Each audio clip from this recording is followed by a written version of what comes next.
Subscribe to the channel. It makes my brain feel good when the numbers get bigger. First of all, a copy of this game was provided to me by the publisher, Ion Game Design, free of charge. Secondly, early on, I converted this game to a digital platform for playtesting and development. So, knowing those two things and having them fresh in your mind, you can take every single thing I say in this video with a grain of salt, knowing I have some amount of bias. So, just be aware of those two things.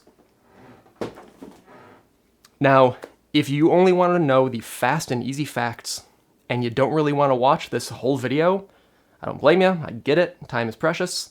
So here are just some quick bullet pointed things to know. Straight away, I really like STATIONFALL.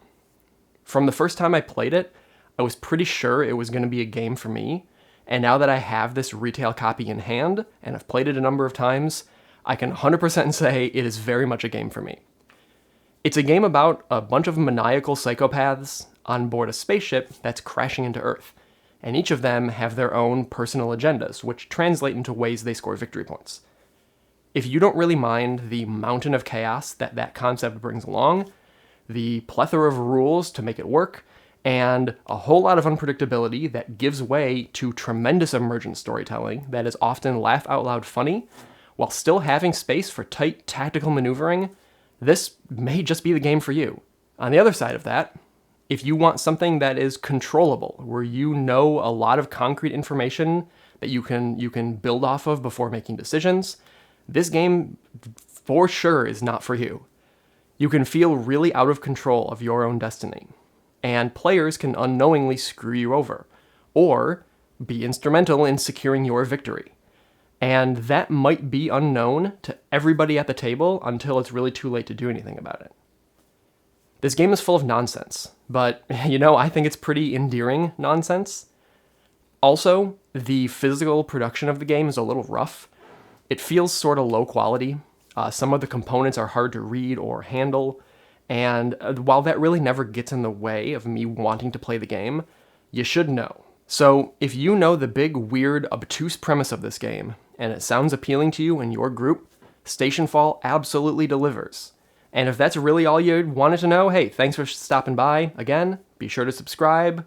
Good brain chemicals work really well for me. So, if you want to know more about the game, please keep watching. I will elaborate on those points quite a bit more. Alright, so I sort of mentioned it offhandedly, but what is STATIONFALL? Succinctly, it's a game in which a group of a dozen or more weirdo characters try to tie up loose ends in their individual plots and goals, as the space station they are on is in the process of crashing down into Earth. Characters include things like a ship engineer, or a station chief, or a pirate boarder, or an astrochimp, or telepathic rat.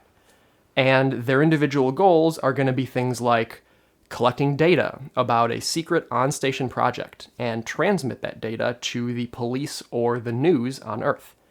Or maybe they want to make sure that no company-employed officers make it off the station alive. Or maybe they want to collect a mysterious artifact and escape with it in hand. Those are just a few examples, but there are tons more. On your turn, you're going to take up to 2 actions with one of the dozen or so characters that are in play. Then, you pass to the next player. After a number of rounds, the game will end, and you'll tally up points based on the individual characters' agendas to see who wins the game. There's a wide variety of characters and objectives, but if you're into science fiction, a lot of them fit common sci-fi tropes, and nothing really feels out of place. It all coalesces quite nicely. You've got man-eating plants, lab rats, a ship captain that wants to go down with her ship, killer robots, space pirates, monsters, etc., etc. It's a really nice mix of personalities. I also greatly appreciate the effort put into featuring a wide range of diverse characters. STATIONFALL's got a great mix not only of sci-fi personalities, but skin tones, genders, body types, ages, physical features, etc., etc. And it all makes the game more expressive because of their inclusion. There's even a book included that details each character's personal histories, pronouns, and, mechanically, handy gameplay tips. The book is there if you want it, you can ignore it if you don't want it, but it is a nice inclusion, even if the format of the book is a big old floppy square that I really don't like. At the end of the day, all of STATIONFALL's personality comes together to create an incredible storytelling engine. In my 10 or so plays of the game over multiple iterations, I'm not sure that there's been a dull emergent narrative amongst them. While there is a huge variety of characters and goals, a lot of them are going to have some overlap, and that creates a lot of interesting stuff. Maybe one character wants to get that mysterious artifact I mentioned off of the ship by any means necessary, while another one really wants the artifact to stay on board the ship while it crashes into Earth. And another one still wants not just for the artifact to get off of the ship, but they personally want it in their possession when it does get off the ship. This creates a whole ton of entanglement that forces players to interact with each other, oftentimes without really knowing what the others are after, which I guess will lead me into talking about the big hook of Stationfall, the mystery of it all. Not only are there going to be a dozen or more characters on board the station, yes, more characters than players, but you will not know which characters on board are actually other players, and which ones are just NPCs. In Stationfall, you're going to be given a couple of identity cards at the start of the game, and in secret, you're going to pick one of them to be your character, while the other card sort of acts as an incentive device to invest you in the status of another character. For example, maybe you're going to be dealt the cyborg and medical robot cards. You can choose to play as either one at the start of the game, taking on their personal objectives as are listed out on the card. So, let's say in this case, you're going to pick the cyborg, who we can see wants revenge for the heinous experiments committed against them. But Scott, you interrupt me to say, once the game begins and you start taking actions with the cyborg, everyone's going to know that you picked the cyborg as your character, right? Not right. Because in Stationfall, you can take actions with any character that is not yet revealed as a player character. The cyborg wants people to get beaten up, but he doesn't specifically have to be the one administering the beatings. As long as they are somehow knocked out by the end of the game, he's going to be pretty happy. And hey, maybe in this case, it's more efficient to use, let's say, the pirate boarder to blast people instead of having the cyborg go do it themselves. Does that sound maybe a little weird? It is. It is very weird. Just because you are the telepathic rat using mind control on other people, it doesn't actually mean you are in possession of the telepathic rat player card. It might just mean that you're using that rat as a means to your true character's secret ends. This really won't be known until you end up revealing your card. Well, okay then, so why even reveal at all? Well, at the start of your turn, you have the option of revealing or not. And when you do choose to make that reveal, a few things are going to happen. First of all, everybody who had been placing tokens on your character previous to this reveal is going to get penalized. Secondly, now nobody else can act with your character for the rest of the game except for you. Finally, your character will get some new reveal abilities, which will often help them towards their personal objectives. You can still act as other non-player characters just like before, but maybe you're more incentivized to use your actual fella now that they have these fancy abilities. Okay then, fine. So why not immediately reveal to get those really cool bonuses? Well, once people know concretely who at least one player is at the table, it is way, way easier to get in their way. Working in the shadows is an important strategy in this game, of course until it isn't, and those reveal abilities become just a little bit more attractive than staying secret. Remember I said that you get 2 character identity cards at the start of the game? You pick one as your actual character, but then what happens to the other one? They become what is called a bonus character, giving you points at the end of the game if they are knocked out or if they've escaped to Earth, depending on the character and what the icons on the bottom of their identity card say you get. In this example, where we had the cyborg and the medical bot, let's say the medical bot is now your bonus character. Well, that'll give you points if the medbot is knocked out by the end of the game. So your bonus card is telling you to knock out the medical bot. Easy enough. But what if someone else at the table has personal goals that say they want robots to stay alive? And so every time you knock out the medical bot, they go repair them. Or maybe you didn't pick the cyborg. Maybe you picked the medical bot as your character. And as a character, they get points every time they heal a human. And maybe other players are assuming that no one has the medical bot, and so they keep using the medical bot to revive humans over and over again without realizing they're scoring you a boatload of points before you revealed. Well, hey, that's STATIONFALL, baby. And all that push and pull is a core conceit of this game. And it is often done in secret, making reveals very exciting.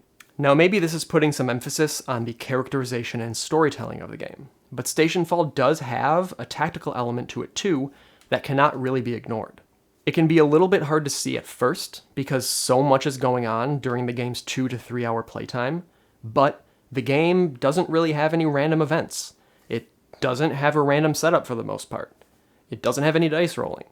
It doesn't have a hand of cards that are played as take-that attacks on other players. Essentially, everything is right there on the table. You just go do things that you want to do. And because of that, someone can play this game better than someone else. Trying to orchestrate a grand plan and tip that first domino 3 turns before the end of the game could indeed pay off if played well. But because of all that aforementioned entanglement and the shade pulled over everyone else's plans and intentions, means that there is a ton of opportunity to step on each other's toes, sometimes without really realizing it. That gives STATIONFALL the feeling of unpredictability and chaos, but the key here is it is all 100% player-driven chaos, and that's the thing I think that makes STATIONFALL feel incredibly special. This is a complete player-created action economy, which is a bit of a double-edged sword. If the players at the table are timid or trying not to step on each other's toes, the game may well fall flat. You really have to take the bull by the horns in STATIONFALL. Get in each other's ways, either knowingly or by accident. Just go out there and be aggressive. Do things. Don't be too passive. If you are willing to embrace that and do all of these things, it is a tremendous experience. But it's not all beaches and dreams. All of this sneaking around and accidental conflict means the game can feel powerfully opaque.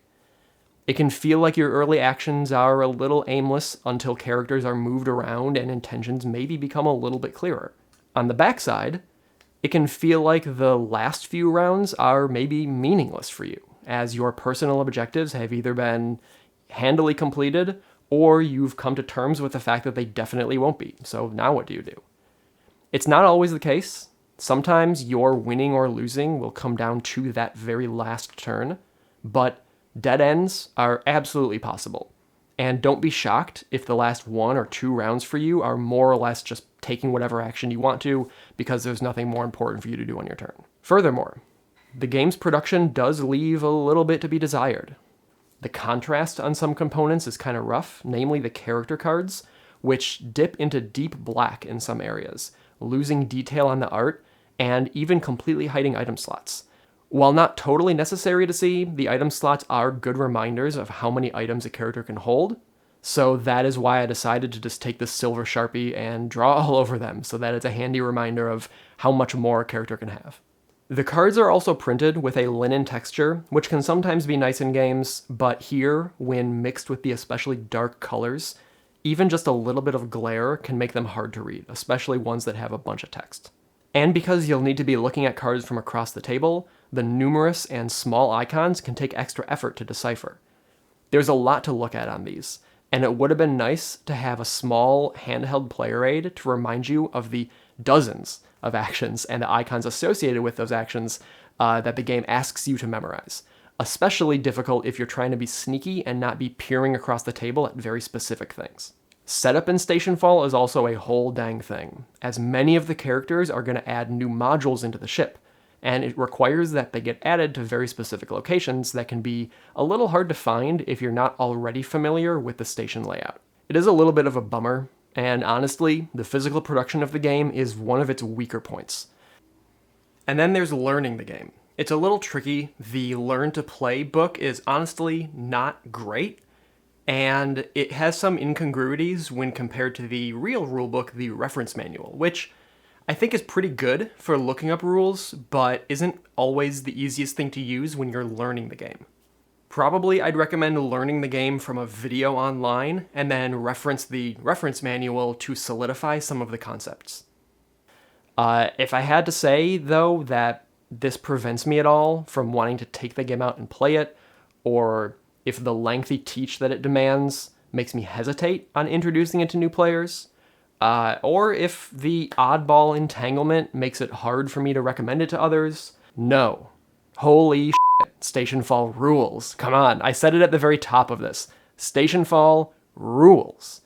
All of the drawbacks I mentioned, which are real drawbacks, ultimately don't matter at all to me when it comes to wanting to play it. It's just so much fun. It is so cool. From the first time I saw it, through playing it during development, to getting this retail product in my hand, STATIONFALL has become one of my favorite new games in years. I think this has a permanent spot in my collection that I am not going to want to get rid of anytime. Media can feel so manufactured, commodified, focus tested, and just so concerned with what the most amount of people are going to think about it, that it is really refreshing to come by something that isn't that. And finding something that isn't that has become rarer and rarer, now that everything has to be turned into a product that must perform well financially and has to appeal to an increasingly fickle and fad-enamored demographic. But when something is so incredibly unconventional and difficult and obtuse and weird that it feels like the antithesis of all of those capitalist necessities, my heart just beats a little bit faster and a little more loudly for it. And undeniably, unequivocally, my heart beats powerfully for STATIONFALL. It is a unique game, unlike anything else that I've ever played. And it really blends storytelling and tactical intrigue like nothing else. It's not for everyone. I hope I made that clear, but holy cow is it for me. And hey, I hope this video helps you figure out if it is for you or not. That's it. That's the video.